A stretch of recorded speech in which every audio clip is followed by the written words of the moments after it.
This webinar is sponsored by Association Reserves, Inc. My name is Paige Daniels, and I'm the Marketing Manager at Association Reserves.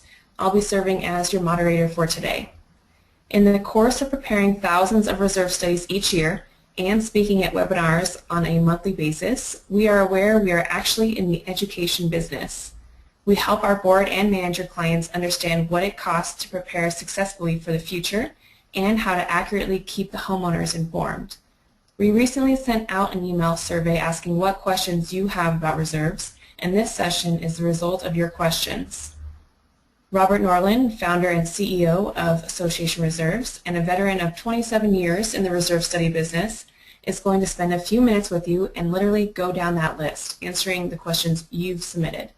So you're going to hear from the source today, learning what questions others have, and as time allows, getting answers to your questions. Due to the number of people attending, everyone has been muted, but you can ask questions at any time by typing your question into the question box at the bottom of your control panel.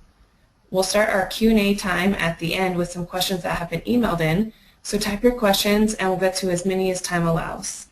Now, before I introduce our speaker and while we're waiting for everyone to get logged in and settled, we'd like to get to know our audience a little better with two quick polls. The first poll is, have you attended one of our prior webinars? Please go ahead and make your selection.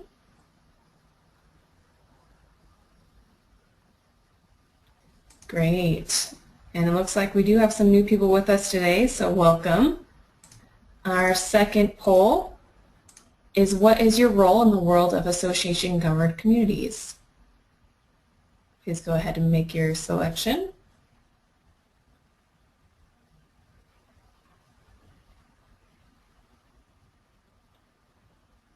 All right, great. And it looks like mostly volunteer board members and then a few on-site and portfolio managers as well. Thank you for participating in that. Now it's time to introduce our speaker. Robert Nordlund is the founder and CEO of Association Reserves and a certified reserve specialist. Association Reserves has prepared over 30,000 reserve studies for associations in 47 states over the last 27 years. He regularly writes on the topic of reserve studies and speaks at industry functions throughout the nation. Robert leads our corporate office in Calabasas, California, a suburb of Los Angeles, and supervises technical standards through a network of 10 Association Reserve regional offices. And now I'd like to turn the floor over to Robert Nordlund. Robert?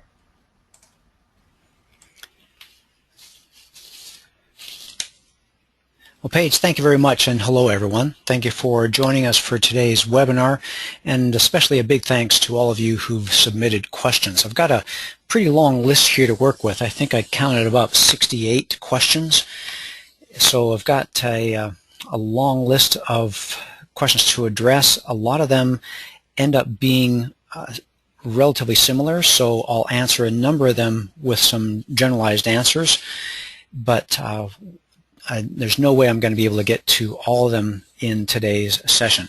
I've organized it so I've got some slides here. I thought that actually doing preparation for just a Q&A session would be pretty minimal, but turns out in looking at all the questions, finding out which ones are similar, I was able to grab some slides from prior webinars that I've done to help illustrate the answers. But it ended up being a significant amount of time after all. But what's interesting and different about this webinar from all the others that we've done previously is that you guys are driving the agenda. Typically with one of our webinars, we decide this needs to be shared, how are we going to share the concepts, how most effectively, is the timing good, all those kinds of things. But at this point in time, I just have a nice long list of questions to start answering. When I'm doing them live, I'm standing in front of a podium, but during today I'm sitting at my desk.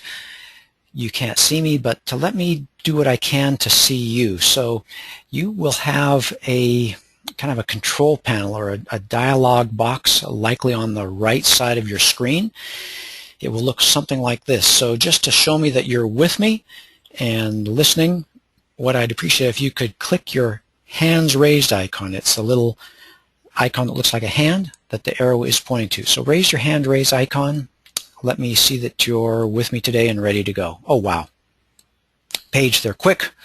They are good to go. All right, I'm going to click your hands down, and then this next slide will show the dialog box that Paige was speaking about. Again, I'm going to try to take a break partway through today's session to take some live questions and see how that fits in with the questions I've come prepared to answer from the ones that were submitted. As I think Paige indicated from the survey that we sent out a couple weeks ago, had a large number of responses there, and then in advance of this webinar, some people emailed me directly. So I apologize in advance. I'm not going to get to almost 70 questions, but hopefully I'll get to most of the questions and help you out, bring your blood pressure down, bring you to a little more confidence level that there are answers here. And along those lines, I do want you to relax. This session is being recorded, and it will be available on our website probably about next week. And there will be an email summary that we can send to all the people who are in attendance today. So the reason why we're doing this Q&A is because it is a little bit of a complicated situation. We try here at Association Reserves to take a complicated situation and make it simple. So let me clearly state the problem. The problem is irregular expenses that you're trying to offset with stable income. Here's an example of the irregular expenses scattered through the years, big reserve expenses some years, essentially zero reserve expenses in other years. So that's the issue that we're working with, trying to figure out how do we get prepared in advance. Are we prepared? Do we have all the right components on the list? How do we do this in the fairest way so we're not just special assessing people on the last second? And then the question is, well, what's wrong with special assessing people at the last second? So lots of good things. First thing is that this is going to be a session where I'm sharing some answers with you. The answers are not just Robert Nordlund's opinion. They're not just the opinions of Association Reserves. Fortunately, since 1998, we have National Reserve Study Standards. So that's the foundation that we've been able to build on, the foundation that helps us know what are the right terms to use, what are the basically what's the solid ground that we can stand on. Terminology, calculations, those types of things. So my answers today will be built on National Reserve Study Standards. Anytime you see one of these little blue ribbons on the screen, it's because that's a very significant National Reserve Study Standard principle. We are here because buildings deteriorate over time. There's a photo essay that a photographer has wonderfully put together. It's called The Ruins of Detroit. And I'm going to actually step out of my slides here and get to my computer. There we go. And show you. This artist has looked at things in Detroit and found actually the beauty in deterioration. Look at the way this stately building has changed over time. This building, the deterioration in the windows and the grounds, the windowsill. There's almost something wonderful about the age and sophistication. It's almost like looking at your grandparent and seeing the lines in their face and knowing the wisdom, the things that they've brought to the table. Well, here in the reserve study business, we try to avoid that type of deterioration. There's a lot of resources that we have, and let me introduce you to them right now. On our website, which is reservestudy.com, we have the Learning Center. Clicking that brings you to the library. As you can see, we have articles under the General tab, Component List, Reserve Fund Strength, Funding Plan, and then let me give you a brief commercial. We have almost all of these articles that I'll be referencing in my session today, almost all of these articles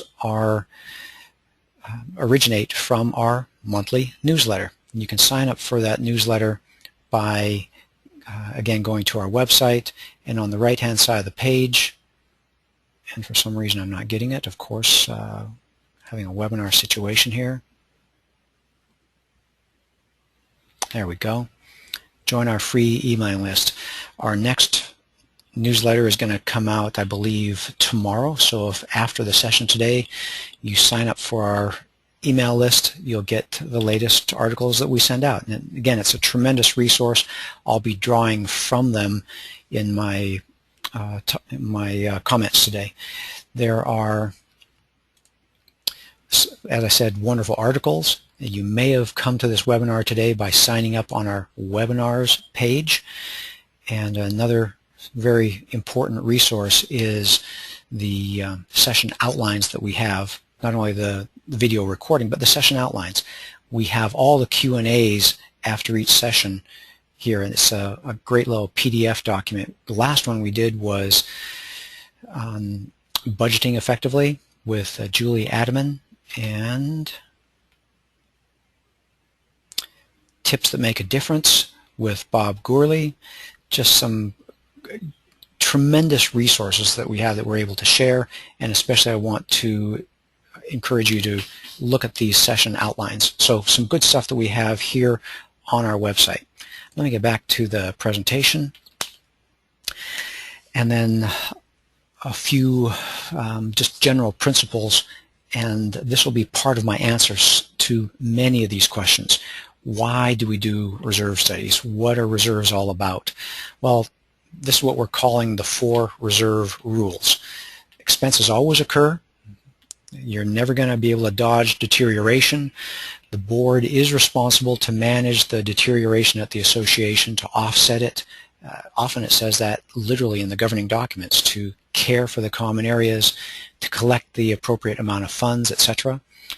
We find that delaying getting a project done just typically only makes it worse, tends to make the scope bigger, tends to make the cost larger.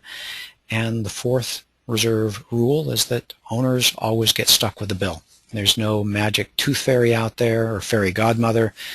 The expenses happen, the board's responsible, delaying makes it worse, and owners get stuck with the bill. So that is the simple answer to a lot of questions. Again, there's more detailed answers on our website. But let me get to some of the questions that have been submitted. I retyped them so I can show you some answers. What type of reserve studies are there? It should be, and how often should we perform them? Well, there's 3 types of reserve studies: a full reserve study, update with site visit, and update no site visit. All reserve studies, all defined by National Reserve Study Standards. Let me elaborate. The full reserve study, the average association only does once, because once someone has measured your roof and found out that you have 123,000 square feet of roof, you really don't need to pay someone to remeasure your roof. And then there's 2 types of update products: the update with site visit, the WSV there, and the update no site visit. The update no site visit is a wonderfully inexpensive product.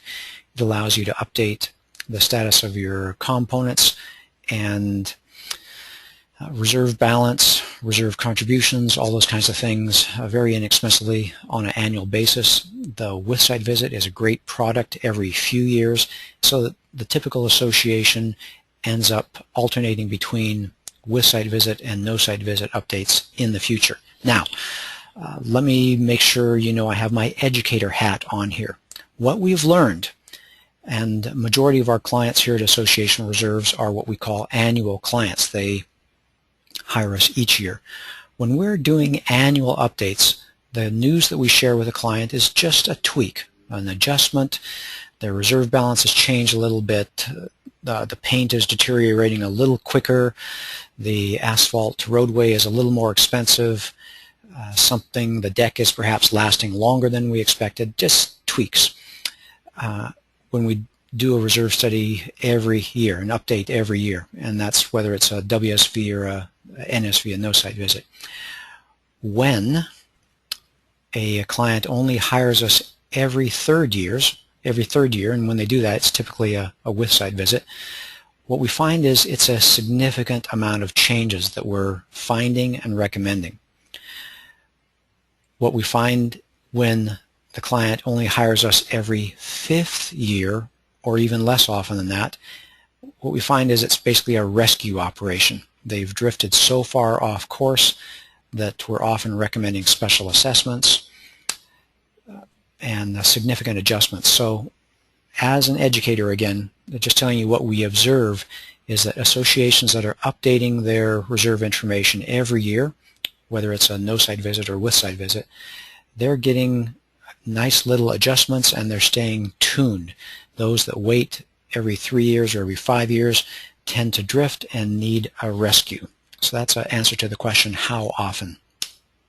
Now, what's in a reserve study? And let me extend that to what do I look for and what do I get in a reserve study, and actually how do I use and report a reserve study?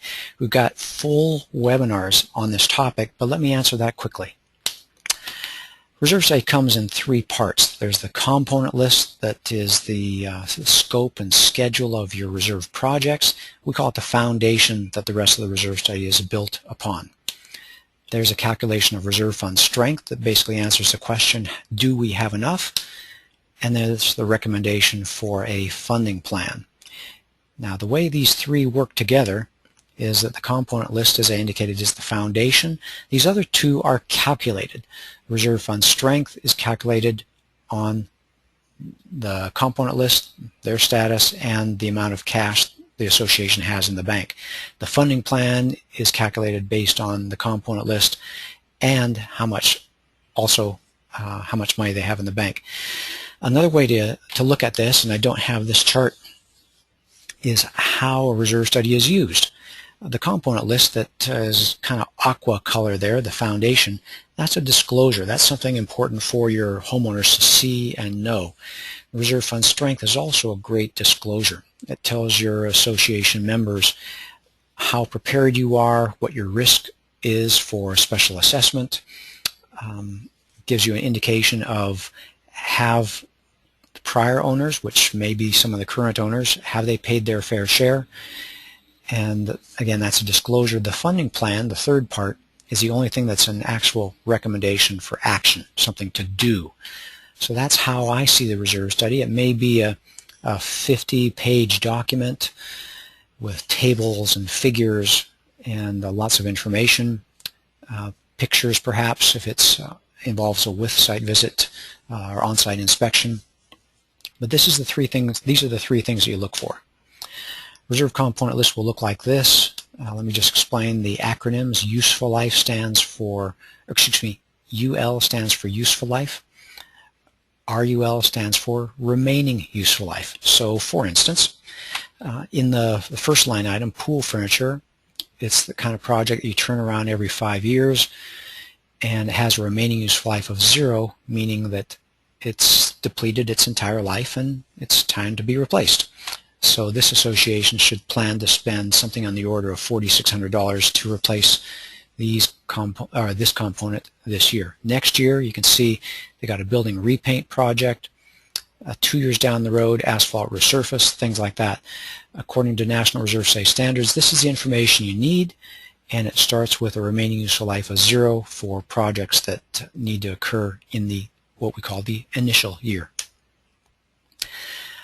What is remaining useful life? Well, it's the evaluation of where the component is in its life cycle. When something is brand new, it has a full remaining useful life.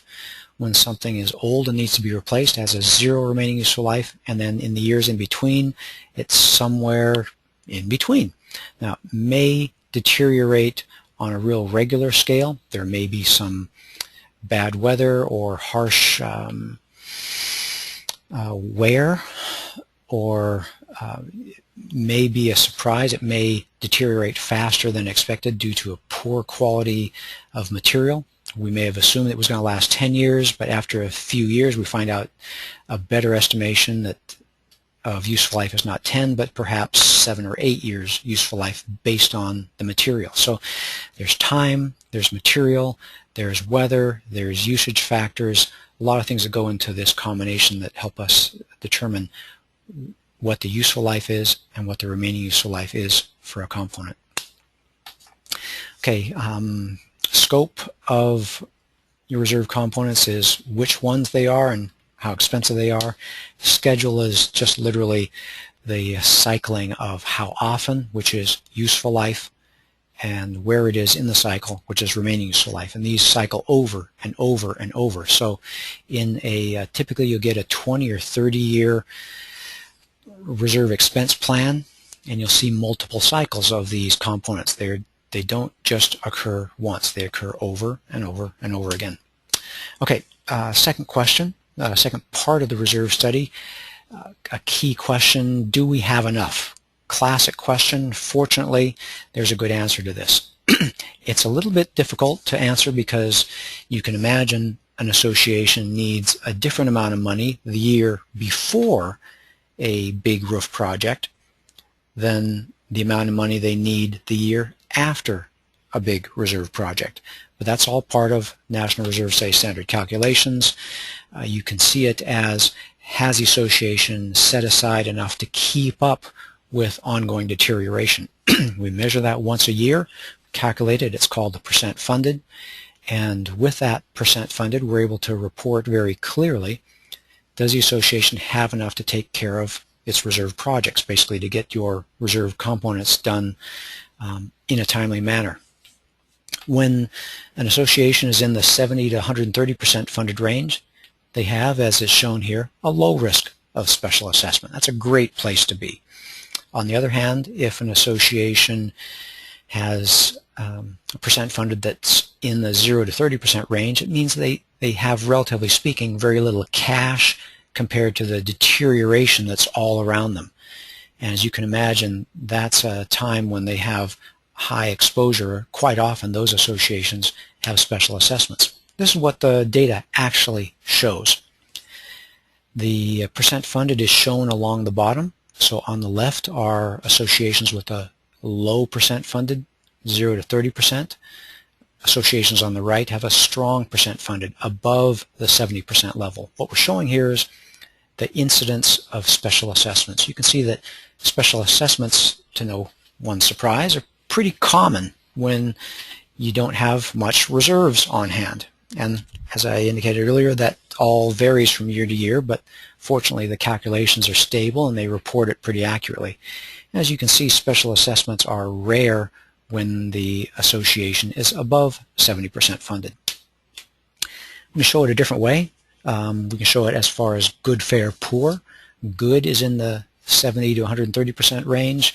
Poor, like a fundraising thermometer, is near the bottom where you just don't have much. And again, the way to measure it is through this percent funded term, because it takes into account how much you have versus the needs of the association at that point in time. And it all ends up being a risk evaluation. If we go back to the 4 reserve funding rules, you're never going to be able to dodge the expenses. They will always happen, and the homeowners are always going to get stuck paying them. So the question is, how do you pay for them? Do you pay for them with special assessments by having low reserve contributions and then getting surprised every few years with a special assessment? That's when you have a weak reserves. Or you can funnel a little more money into the reserve fund and strengthen that so everyone's paying their fair share, and you reduce the risk of special assessments. That's a great thing. It's not only financially stable, but it ensures fairness. Lots of good things by having a strong reserve fund.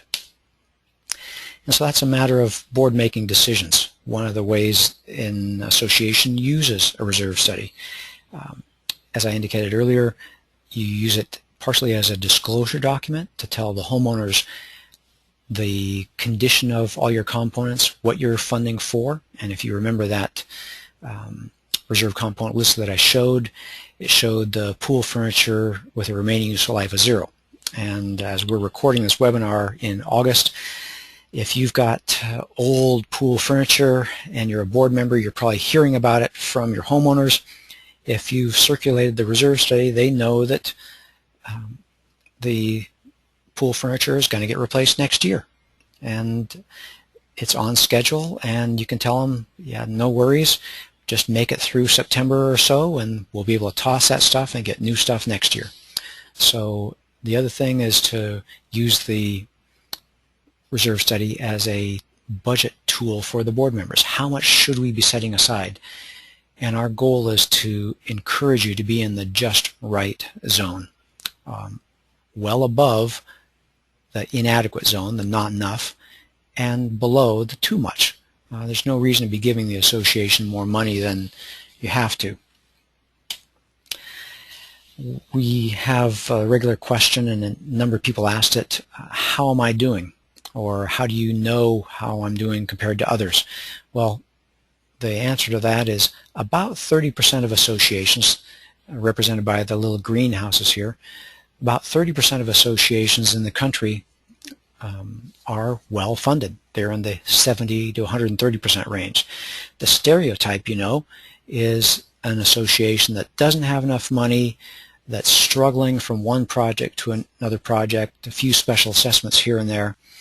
Well, those associations in the 0 to 30% weak range, the severely underfunded range, that only represents about 30% of the associations in the country.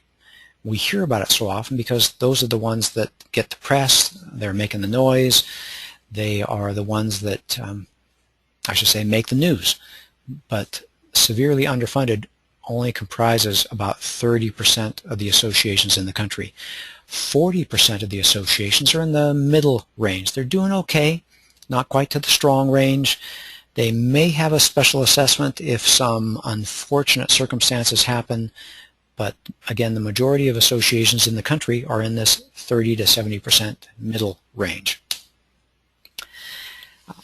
Question is, how do we decide how much to recommend? Well, we are guided by National Reserve Study standards here.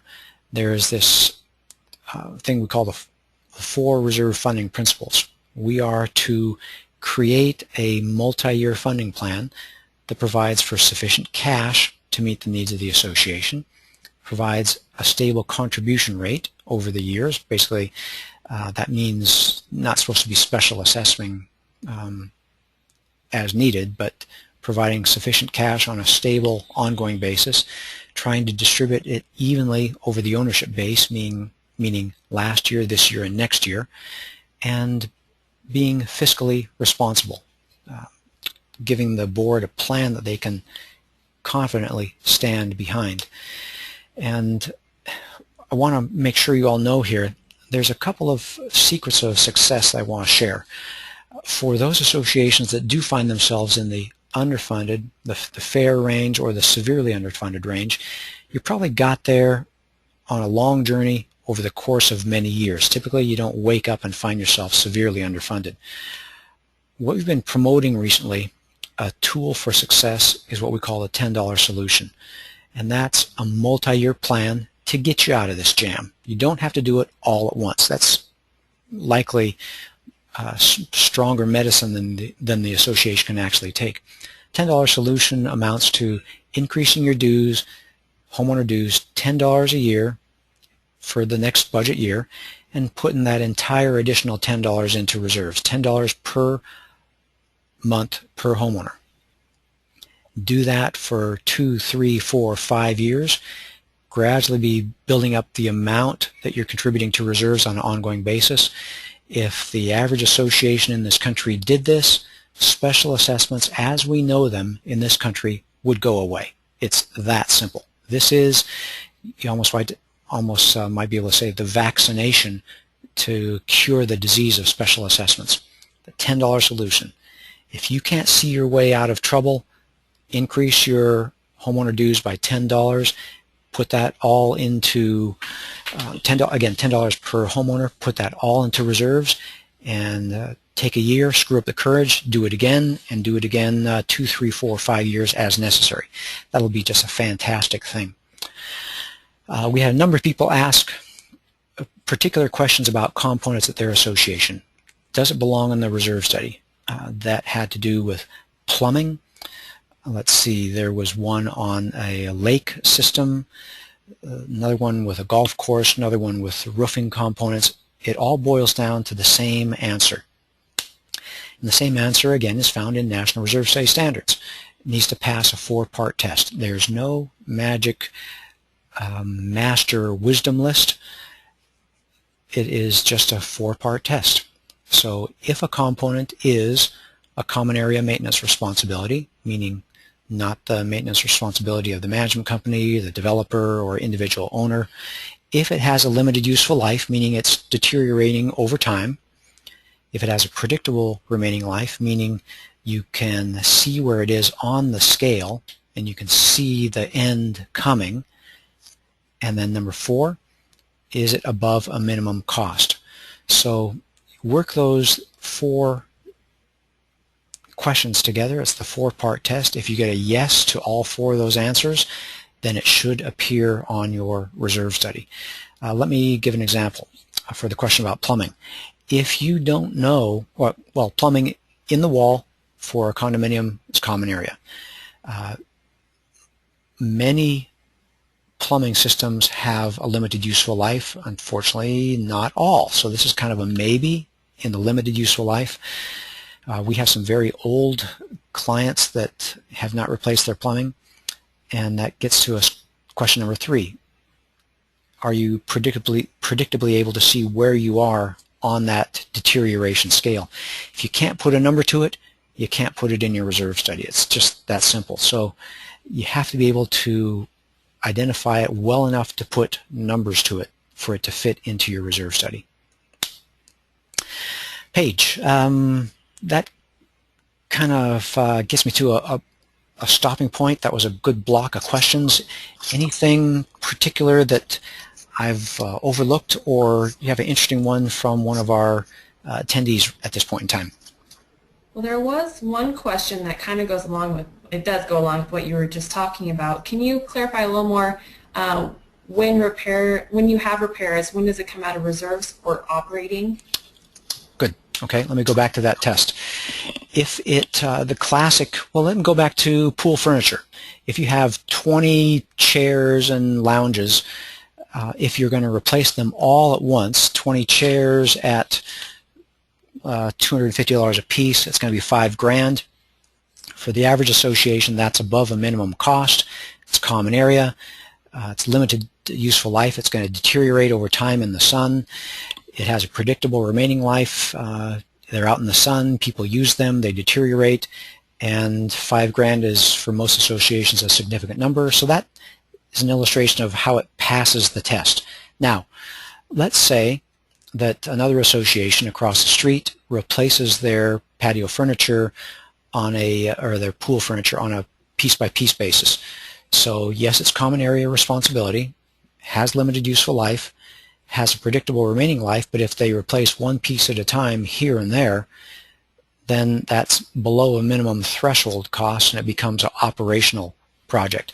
Yesterday I was on site at a client that had an on-site office. It was a very significant property, and they had a fax machine, a computer, a printer, a few things like that. And that just fell below the minimum cost threshold for an association of that significance. That cost threshold we often find at a 0.5% to 1% of an association's annual budget. That's often a starting point, but that gives you a little bit of an idea how we use this 4-part test to determine if something should be paid from operational. Often it's a surprise, we couldn't see it coming, or it's too small, versus if we pay for it out of reserves. Does that help, Paige? That does. Thank you. Great. Okay. Question is, who prepares the reserve study? Is it, can we give advice, is the essence of the question. The answer is yes. We tend to see a reserve study prepared by the professional with the assistance of the board and management. It's kind of like a very stable 3-legged stool. We have our name on the document. We're responsible for it. We provide the technology and the experience, but we have to ask the board questions. We love hearing the board say that Unit 13 tends to have leaks or something like that that gives us those insights. Management tends to have insights in the area of what bills have been paid. They can tell us that the plumbing bills for pinhole leaks are significantly increasing over the years. That gives us an indication that plumbing is getting close. So the 3-part combination of the board, reserves day professional, and the management, that's a great team in putting together the reserves day. So yes, we look forward to input from the board, although we're the ones that are responsible to uphold national standards. We're not going to get swayed by opinions, but we love facts. Someone asked, do we have helpful hints? What's tools to success? Or can I find the actual question here? What do we tell our members to get them to contribute?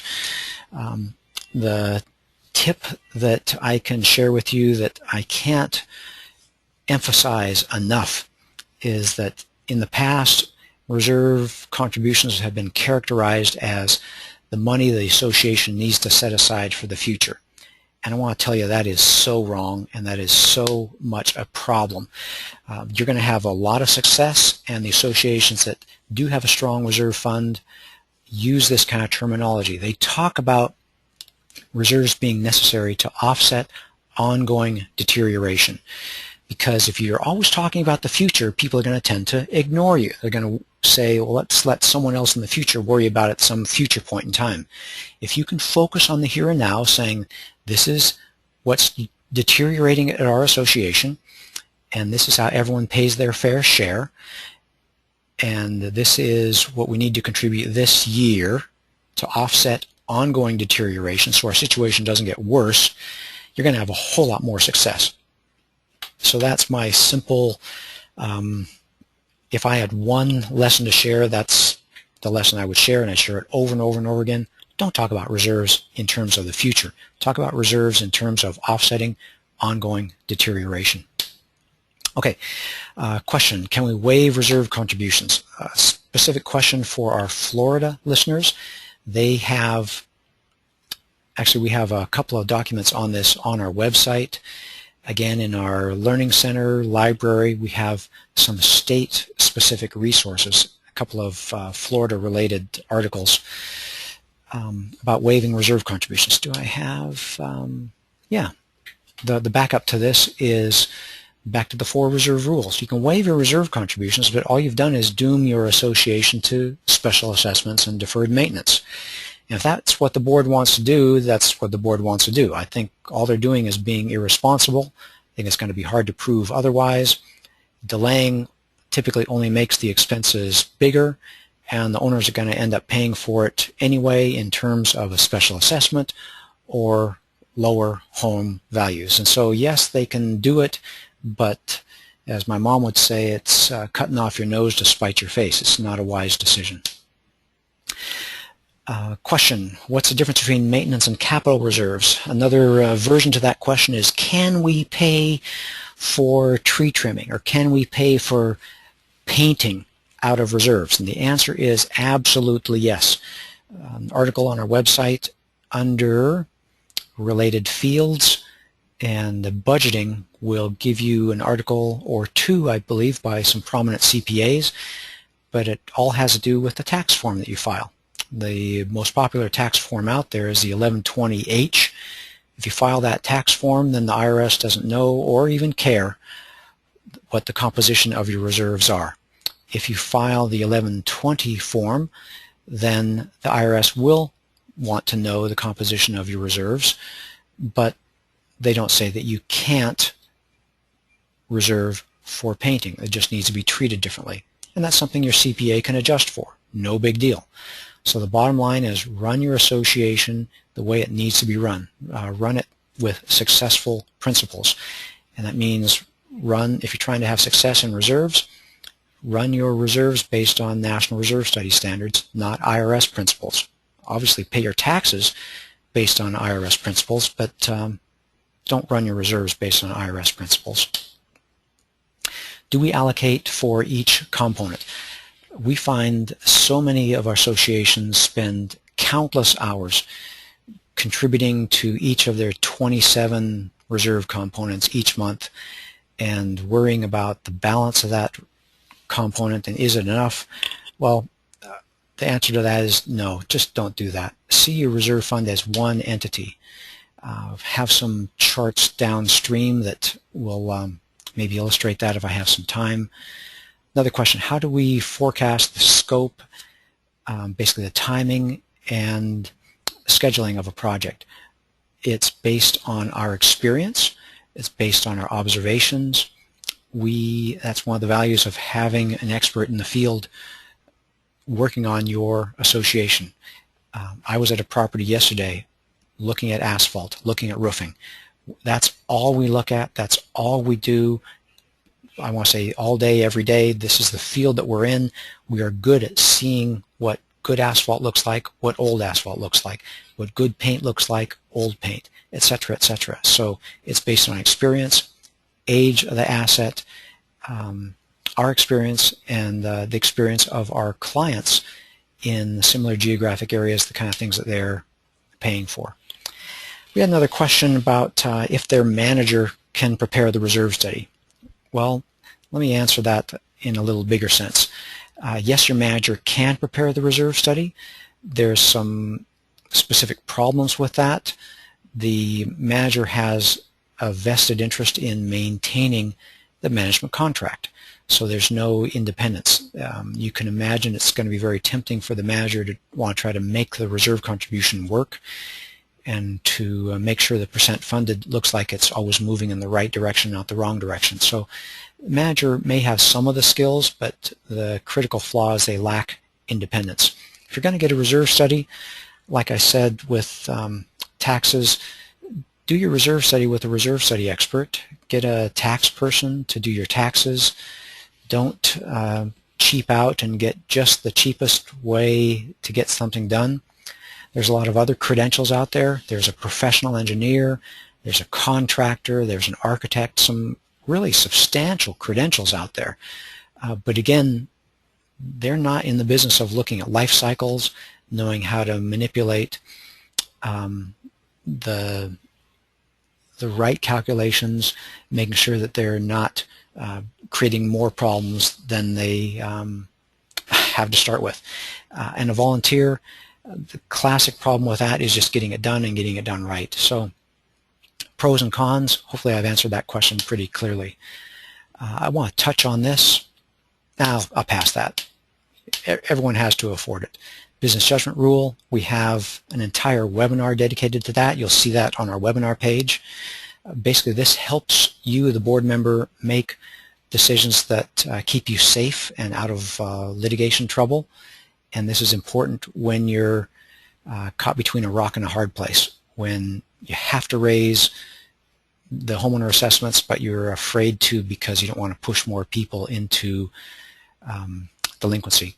We have a good webinar on that. Just don't have enough time here. Ways to fund reserves, I think I've pretty much addressed this through budgeted contributions, special assessments, loans, or a decline in property values. The problem with special assessments is you're never really sure that you're going to be able to get them passed. The problem with loans is they're really expensive. This chart shows it pretty quickly. If you're trying to fund a $250,000 roof, if you collect money over time, collect a little bit of interest on it, you'll be able to pay a $250,000 roof project with only about $232,000 worth of money. On the other hand, if you pay for it with a loan, that same $250,000 roof is going to cost you about $320,000. It just gets expensive. So yes, it's certainly another option, but it's an expensive option. Someone asked about straight line versus cash flow or pooled. That's an important question in Florida where you have to state your choice. A straight line is a historical method. It's not really all that simple. It's rather inflexible. It leads to only full funding, and it tends to have contributions a little bit on the high side. Whereas cash flow is also called the pooled method. It's a little more complex. It's a little more flexible. You can make some pretty good mistakes with it, and it has a historical reputation of low contributions, just the way it was used. Fortunately, both use exactly the same reserve component list. So they're trying to accomplish the same thing. The two different methods are just that. They're two different tools to accomplish the same objective of, as I indicated earlier, having sufficient cash, stable contributions, equitably sharing it across the years, and having a responsible funding plan. We lean towards strongly lean towards the cash flow method. It's just a very powerful tool, and we can have our clients get fully funded with that. Let me illustrate with this, and then I'll get back to Paige and see how we're doing on time, because I think we're running pretty thin. The average association that is going on the straight line method has allocated cash to each of their components. And one year they, for instance, may have a bunch of cash in their roof account, but they don't have enough for asphalt. So next year they move it into asphalt and fencing where they need to. Well, that just shows that it's not uncommon to move things or reallocate money from one thing to another. As long as you're reallocating, why don't you reallocate them all across the board and then take out the walls and the money is all there, and all of a sudden you've gone from the straight line method to the cash flow method. You measure it on the basis of percent funded, you fund your components, and life is a lot simpler when you see your reserve fund as one thing and not, as I said earlier, 27 different line items. Full funding looks like this. Baseline funding or minimal cash funding looks like that. And a lot more questions I could answer, but Paige, I think I'm running out of time. And let me just ask you, should I wrap at this point in time? Yes, you can go ahead and wrap whenever you're ready. Okay. Everyone here, again, there's so many questions. What we want to do here is guide you in the right direction so at least you're making informed decisions. There's National Reserve Study standards, so I'm not just spouting off of the top of my head. This is an industry that's built on a national set of principles. So I want to help you decide wisely. I want to guide you, well, on behalf of the entire Association Reserves team, successfully to the future. There's a way to get there. It may be the $10 solution, a little bit at a time, but there are answers. We can help you get there. Go to our website, select the Learning Center, and if you don't have a current reserve study, by all means, get an update. As I indicated earlier, that's a great way to have a knowledgeable professional on your side to get your budget stable and to help point you towards having enough cash so that you'll be able to accomplish things on time and on schedule. So Paige, let me turn it over to you now. Okay, thank you, Robert. As Robert mentioned, there were a ton of questions that came in. We weren't able to get to all of them, so make sure that you fill out the survey that will display when you exit this webinar so that we can go ahead and send you the outline of this webinar, and on that outline it'll have all the questions that we didn't get to, so you can have that as a resource. If anyone is interested in a recorded version of this or any other webinar, you can search for them on YouTube or find them on the Association Reserves website, which is www.reservestudy.com. If you would like to receive our monthly newsletters or receive announcements of future webinars, please visit our website and select the Join Our Mailing List icon. I want to thank you all for attending. If you have any questions or if there's any way we can be of service to you, please don't hesitate to contact us. Thank you again. Bye-bye.